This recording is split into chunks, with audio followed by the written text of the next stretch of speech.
Thanks for the introduction. This work was developed in collaboration with Professors Francesco Ferrante and Ricardo Sanfelice.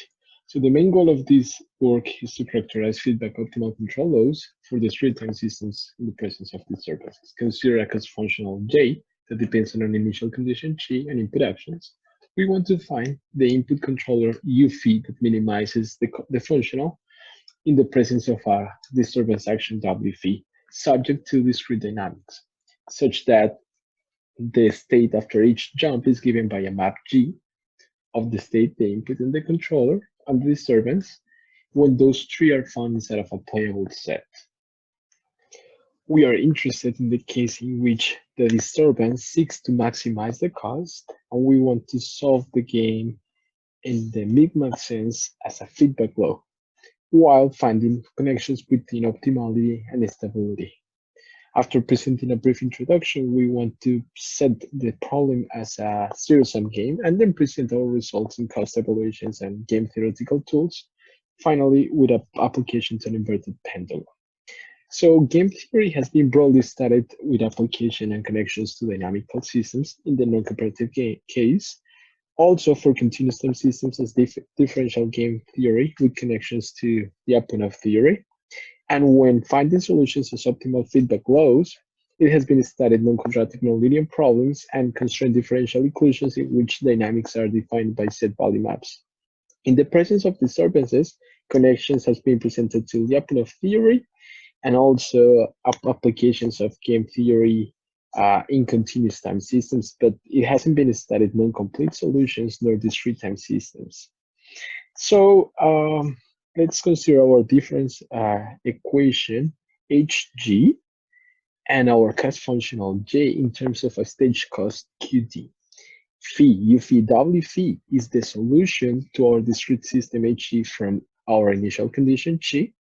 And the first problem we want to solve is given an initial condition and input actions, we want to compute the value of the cost without computing the solution. What is the problem here? Solutions can be computed in general. So we build up an Lyapunov approach to avoid it. The second problem we want to solve is set this optimization problem as a zero-sum game in which the saddle point equilibrium wants to be found when the actions are assigned by step feedback laws by each player. So our first result requires us to define the projection of the playable set in the steady space, and we'll call it pi of t.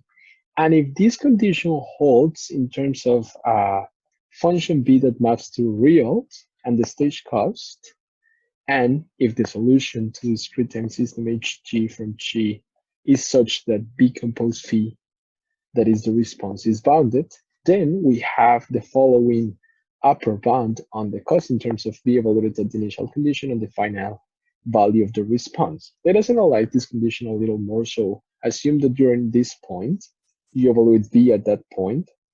And if you evaluate the next point given by the jump and evaluate b in that point, what this condition is telling us is that the difference between these 2 points has to be in magnitude at least equal to Qd. Moreover, if b is uniformly continuous in a neighborhood of calligraph A, a closed set, and v evaluated in that set is vanishes, and the response to the system converges in the limit to the set calligraph A, then the bound can be evaluated as a solution independent statement. So the second term in the previous bound vanishes.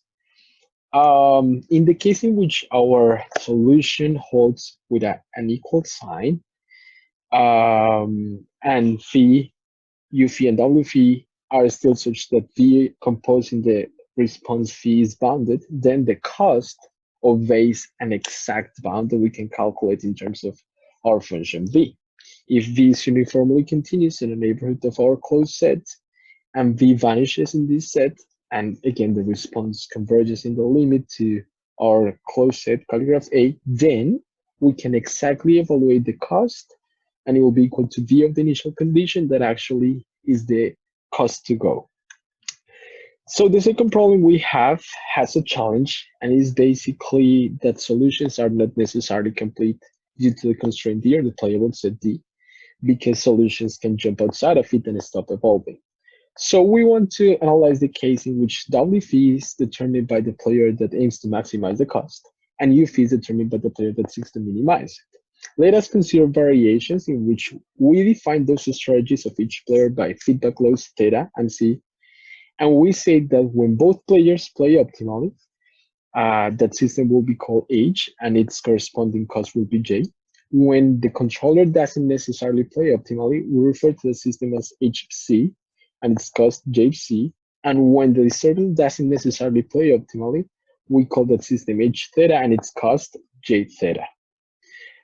So we say that if there exist functions theta and C and functions B and stage cost QD such that our equation holds for when both players play optimally as an equality, and when the controller doesn't necessarily play optimally, this equation will be in the negative, and when the disturbance doesn't necessarily play optimally, it is non-positive.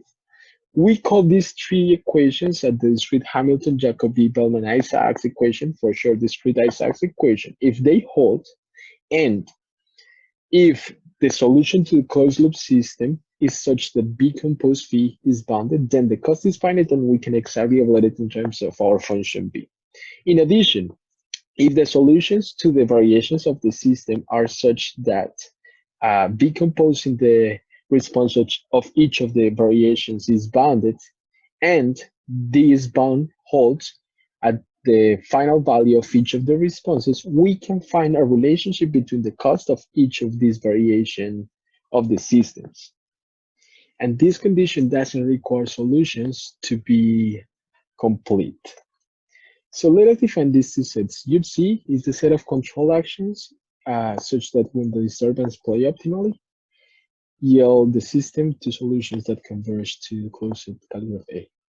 And W theta is the set of disturbances such that when the control player plays optimally, yield solutions that converge to the closed calligraph A. We say that the pair of feedback is a saddle point on these two sets for the proposed game if the cost of the closed loop system is smaller than or equal to the cost when the controller doesn't necessarily play optimally, and it is greater than or equal to the cost when the disturbance doesn't necessarily play optimally. So based on this, we said that if B is uniformly continuous in a neighborhood of our closed set and it vanishes in the set, and our discrete Isaacs equation holds, and if theta and C are such that the set of control and disturbance action that yield solutions that converge to the closed set A, calligraph A, are not empty, and if the unique solution to the closed loop system from G converges to the closed set calligraph A, then the cost will be exactly evaluated as P of the initial condition. This is the cost of the closed loop system. In addition, it is a saddle point based on the previous defined properties. In the case in which the stage cost is positive definite when both players play optimally with respect to the closed calligraph A, and if for each initial condition the maximal solution of the closed loop system is complete, and if B is bounded by functions k infinity alpha 1 and alpha 2 as in this condition, and B vanishes in the set calligraph A and the discrete Isaacs equation holds, then for each initial condition in the projection of the playable set in the steady space, we have that the cost will be exactly evaluated of B of the initial condition, and it is a saddle point. Let us present an application to the inverted pendulum. After linearizing and discretizing the model, we can express it in terms of matrices A and B1.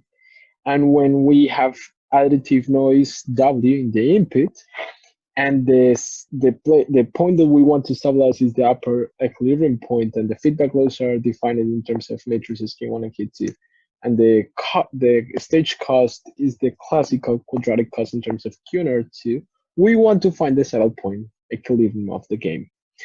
So let us define V as a quadratic function in terms of P, and D, the playable set, in terms of constraints on the input and the state. The variations when one of or both players play optimally are presented at the bottom of the slide. And if we have parameters such that the discrete Isaacs equation presented here holds and B composed phi is bounded, then we can evaluate exactly the case, and that's the case for the parameters presented at the bottom. K1 and K2 are such that QD is positive definite when both players play optimally. And for each initial condition in pi of D, the maximal solution is complete and converges to calligraph A. We find our K infinity functions alpha 1, alpha 2 in terms of the eigenvalues of the matrix P. Then B of G is the saddle point value, and the feedback loads are the saddle point equilibrium for the game, which can be visualized for a specific initial condition and some variations of the gains in the matrices in this figure. So we address the optimal control problem for constraint difference equations with disturbances as a zero-sum game. We presented cost evolution results, laying and conditions over the Lyapunov-like functions, and we characterize the saddle point equilibrium for the game. Under some additional conditions, we guarantee asymptotic stability of a closed. Something important is that this approach doesn't require dynamics to be linear, nor the running cost to be quadratic. And we plan to extend these results to the optimal control problems for hybrid equations in the presence of disturbances. Thank you so much for listening, and please let me know if you have any questions.